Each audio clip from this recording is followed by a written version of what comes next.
Assalamualaikum warahmatullahi wabarakatuh. Baiklah, pada video yang pertama kali ini insyaallah kami akan menjelaskan mengenai settingan awal di aplikasi Ahsan Niaga.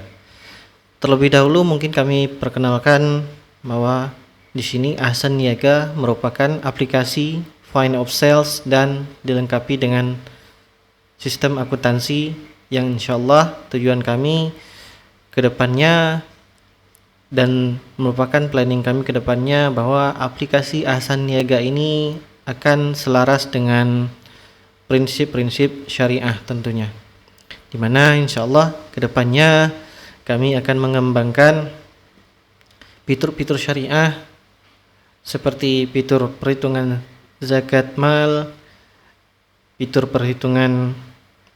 pengelompokan harta yang digolongkan kepada harta non halal, dan fitur-fitur syariah lainnya insyaallah.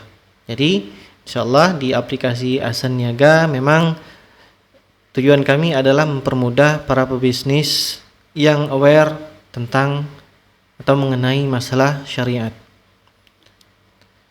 Baik, di sini kami terlebih dahulu akan menjelaskan mengenai pengaturan awal di aplikasi Ahsan Niaga.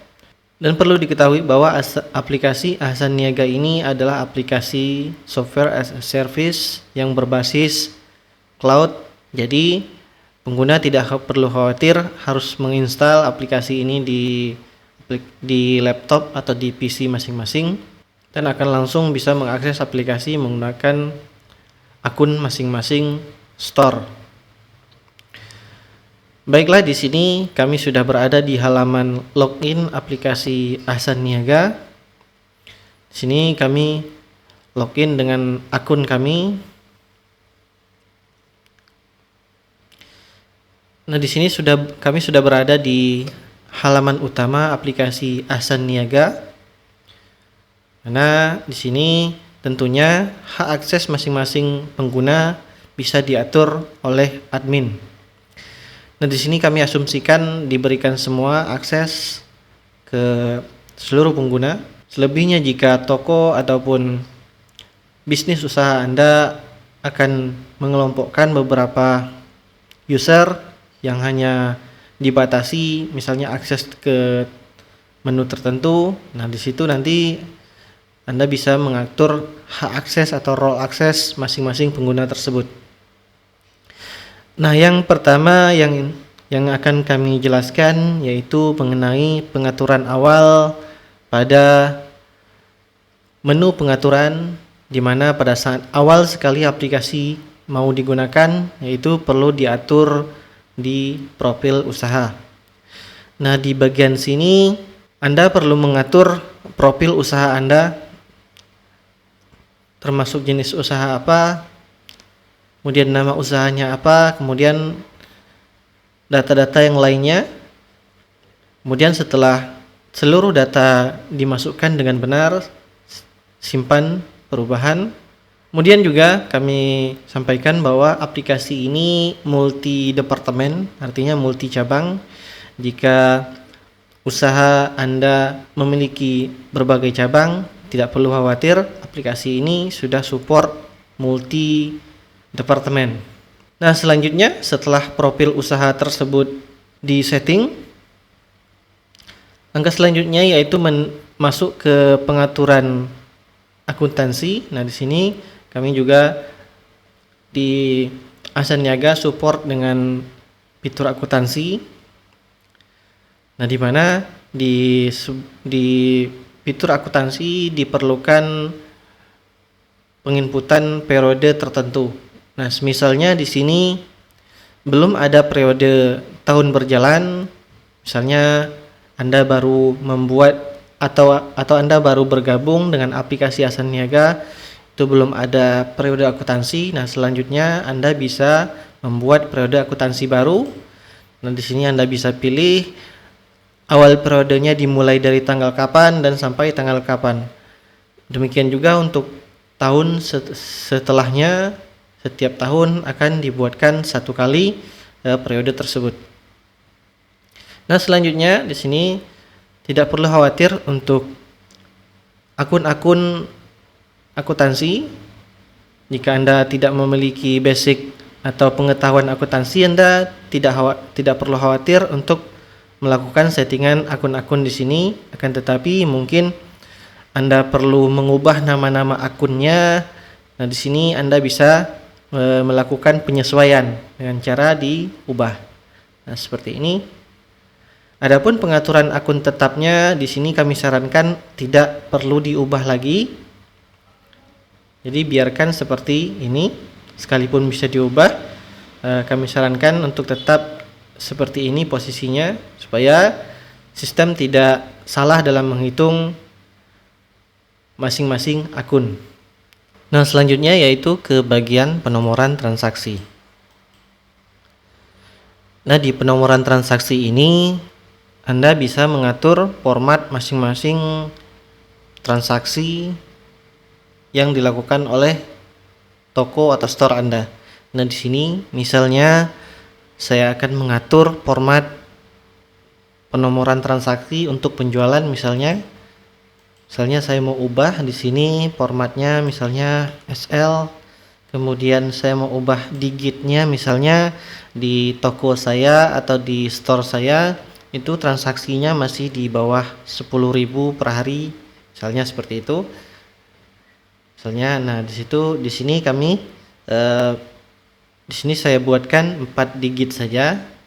Adapun jika mau dilebihkan sekalipun jumlah transaksinya belum mencapai itu juga tidak mengapa. Akan tetapi di sini kami hanya ingin mempersingkat kode atau nomor transaksi yang di-generate oleh aplikasi. Nah, selanjutnya di sini pemisah juga bisa dibuat bisa ditentukan mau pemisahnya menggunakan seperti ini atau diganti pemisahnya seperti ini misalnya. Nah, itu bisa. Nah, setelah disetting, selanjutnya klik tombol simpan. Setelah itu saya akan melakukan settingan di bagian pengguna. Nah, semisalnya di sini Anda memiliki banyak pengguna atau karyawan yang mengakses aplikasi, semisalnya kasir di bagian gudang dan lain sebagainya. Nah, di sini tentunya akan ada list pengguna. Nah, misalnya seperti itu. Nah, Anda tinggal memberikan hak akses seperti ini. Bisa ditambahkan yang baru, masukkan emailnya, kemudian nama penggunanya siapa, kemudian hanya bisa mengakses departemen tertentu saja atau bisa mengakses seluruh departemen atau tidak. Nah, seperti itu bisa diatur. Nah, seperti ini misalnya diaktifkan, kemudian di bagian apa saja yang bisa diakses, misalnya ini hanya kasir misalnya, kasir 1 misalnya. Nah, di sini tentunya kasir hanya bisa mengakses menu kasir, kemudian list penjualan juga tentu bisa diakses. Nah, mungkin hanya diberikan akses seperti itu saja bisa. Nah, selanjutnya klik tombol simpan.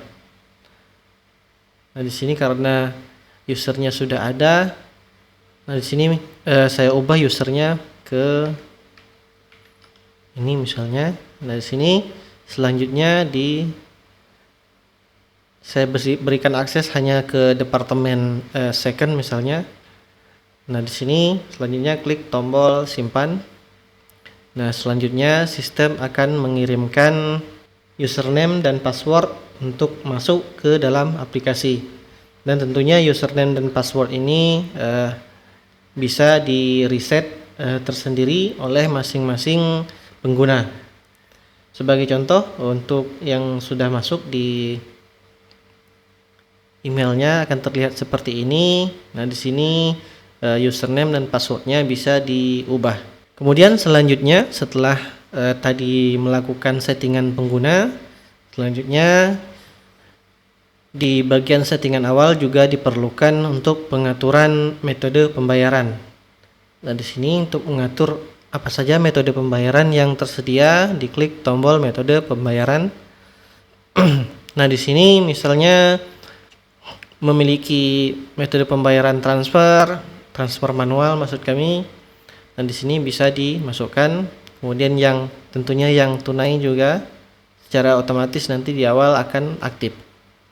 Kemudian akun kas di sini ditentukan, disesuaikan lagi dengan bagian akun kas mana saja.